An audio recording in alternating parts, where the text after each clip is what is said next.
Hello everyone, welcome back to my channel, or welcome if you're new, which there's a very high chance that you are. My name is Ana Clara and today we are going to talk about all the books I read in October.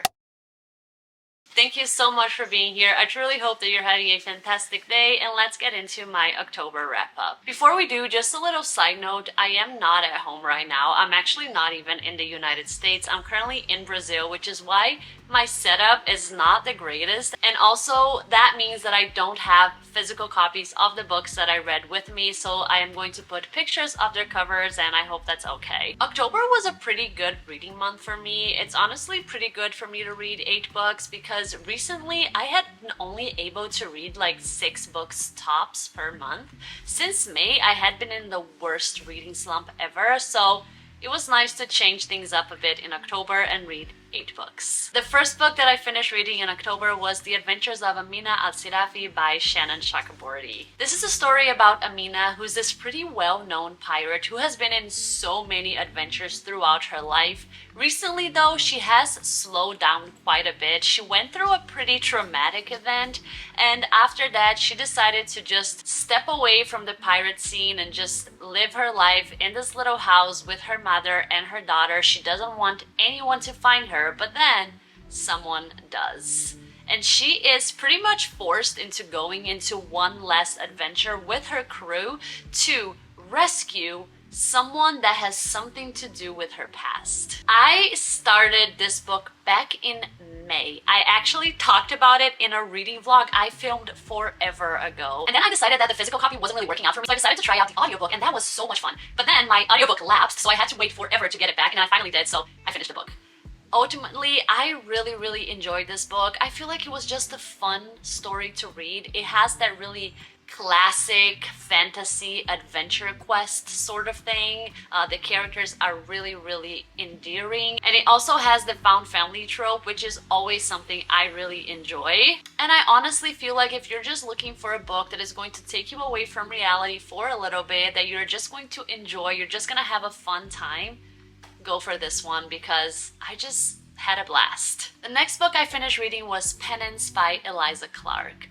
Initially, when I finished reading this book, I did give it 5 stars, but honestly, after finishing this book for almost a month, I have not thought about it since, so I don't feel like this really is a 5-star read for me, though I still feel like it's like a solid 4 stars. This is essentially a book within a book.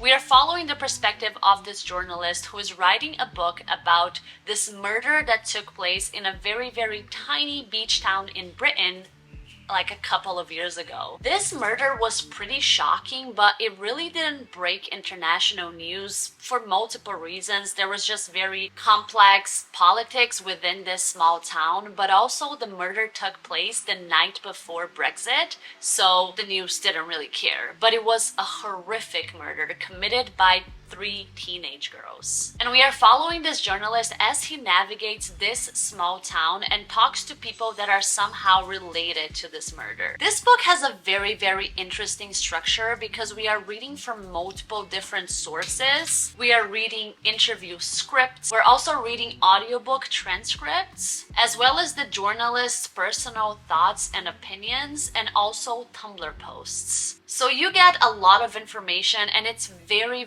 thought-provoking. This book has very good commentary on the nature of true crime and just the industry as a whole, and how much it glamorizes at times the crimes that were committed, and how dangerous that can be, and how potentially that could lead to even more violence. I enjoyed it. While I was reading, I was very immersed. It is pretty gruesome, and like I said, it does have very good commentary. It's just not a 5-star read as I thought it was. Next, I listened to the audiobook of Mr. Magic by Kristen White, which I actually vlogged my experience reading this book. It's part of my reading challenge vlog, so I'm going to link that down below if you want my full thoughts on the book. But essentially, this is a story about a group of adults that once starred in this children's show that was very wholesome, almost like a Mr. Rogers kind of show. However, when they were very young, a horrible accident happened on set, and it ended up killing one of their castmates. Ever since, they haven't really communicated with each other at all, and also all evidence that this show has ever existed has like disappeared. No one can find any information about this show online. They just remember watching it as children. However, this group of adults are reunited for this podcast and things just get weird from there. I think this book is not going to be for everyone, but it really did work for me, especially because I really liked the messaging in the end, and I also feel like listening to it on audio really helped. Next, I read Malice and Valor by John Wayne, which are the first and second books in the Faithful and the Fallen series, and I honestly fell in love with this series. It has truly become one of my favorite series of all time. I haven't finished it yet, so I don't know if this is going to hold up all the way to the end, but I have not felt this into a fantasy book since I read The Poppy War in 2021. But essentially, this is a very complex story. It's high fantasy. We are following so many characters. There are so many tropes involved in this book, and there is so much at stake. We start off by following 3 or 4 characters as they navigate this world that is extremely vast. And in this world, giants and humans were once like enemies, and there was this huge war in which the humans won and the giants were banished from the land. Ever since, things have been okay. Humans have established different kingdoms, but there is this prophecy that has been around for over 2,000 years that a huge war is going to take place, and it's going to be essentially a war between good and evil. And there are signs starting to appear that this war is going to take place. I have heard people compare this to the Game of Thrones and the Wheel of Time, and I have been having such a great time reading this. The first book is a lot slower. For a very good portion of the book, you are not entirely certain what is going on because the world is so vast. But once you understand, the story really starts going, and then book 2, you're thrown right back into conflict, and it's go. So it's been a lot of fun. I think I'm going to really love this series, and I'm excited to finish it. I also listened to the audiobook of How High We Go in the Dark, which I think is a fantastic book, but it wasn't that much of an enjoyable experience for me, just because I felt like it was very triggering. I didn't really think that a book that dealt with like a pandemic would be so triggering for me, because I have read others before, but this one is so focused on the destruction, and especially the destruction of lives, that it was really tough for me to get through. In this book, we are following multiple short stories that are all centering the same pandemic, but they follow different moments of the pandemic. And this is a pandemic of incredible scale. It really destroyed the earth, because not only are we dealing with this pandemic, but also global warming is at its peak. So everything pretty much on Earth is going to shit.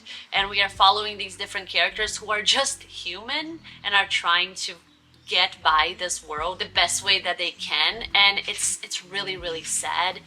There were moments that were hopeful, and there were moments that were incredibly human, but it was just really difficult for me to get through this book. I still gave it like 4 stars because it's so well written and it's so real. And I feel like that is why it was so difficult to get through. I feel like the author of this book never lost sight of humanity, even when we were going through the worst things imaginable. And because of that, because of the amount of struggles that we were watching these people go through, it was quite difficult to read. Next, I also listened to the audiobook of The Woman in Me by Britney Spears, which I also vlogged. I actually made a whole dedicated vlog for that book, so if you want to watch it, I am also going to link it down below. And essentially, that book was really eye-opening for me. I had no idea the amount of shit that Britney Spears went through with her family and with the media, and just from such a young age. I feel like I really contributed to that in a way, because I was just a consumer and I didn't really think twice before judging Britney Spears and making assumptions about her. And I feel like it really opened my eyes to the dangers of media and the dangers of assuming you understand a person's existence and who a person is based on what you see on TV. If you want my full thoughts about this book, I literally talked about it for 11 minutes on my vlog, so I am going to link this down below, but this is all you're gonna get for now. And lastly, I read Minor Detail by Adania Shibli, which, if you don't know, there was a really big movement for a readathon with this book on Book Talk because the author of this book received an award for this book, and she was supposed to go to Frankfurt to receive this award, but then because of what the award ceremony called the war between Israel and Hamas, they decided to cancel her award ceremony, and because of that, Book Talk got together to read her book and celebrate her storytelling. And this book was one of the most haunting, sad, somehow beautiful, and unforgettable books I have ever read. We are following two completely different perspectives on this book. We are following at first the perspective of an Israeli commander at the very, very beginning of Nakba, and we watch as he walks this land and does terrible things to the Palestinian people that were already there, and just does in a way that is so cold, and he's so detached from what he is doing that it's just really shocking to read a person doing such horrible things with such detachment. It's really, really powerful the way in which she wrote this, because you feel it, and as a person you know that this is so wrong, but you are watching this character not care at all. And it's extremely powerful, like I said. This commander essentially kidnaps a Palestinian girl, and he takes her back to the camp, and they do horrible things to this woman.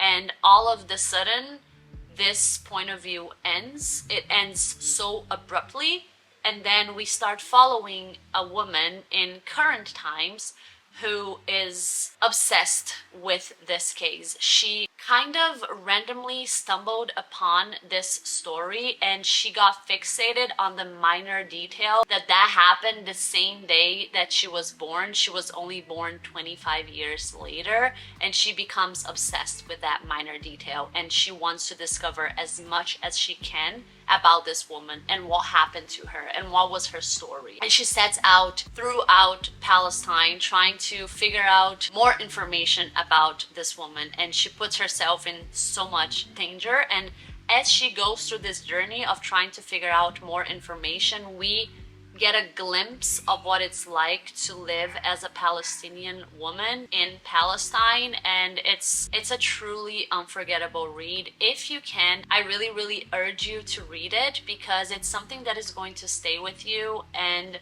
it's very important that we uplift and listen to Palestinian voices right now more than ever. So this is one I highly recommend. It's super short, is less than 200 pages long, so give it a go. So those were all of the books I finished reading in October. That was not so bad of a wrap up. I feel like I read some really good books this month, and hopefully my slump is over and I can have another successful November, although I am going to say it's already the 8th of November and I have not had the time to read as much because I am home. So we will see what my November wrap up is going to look like.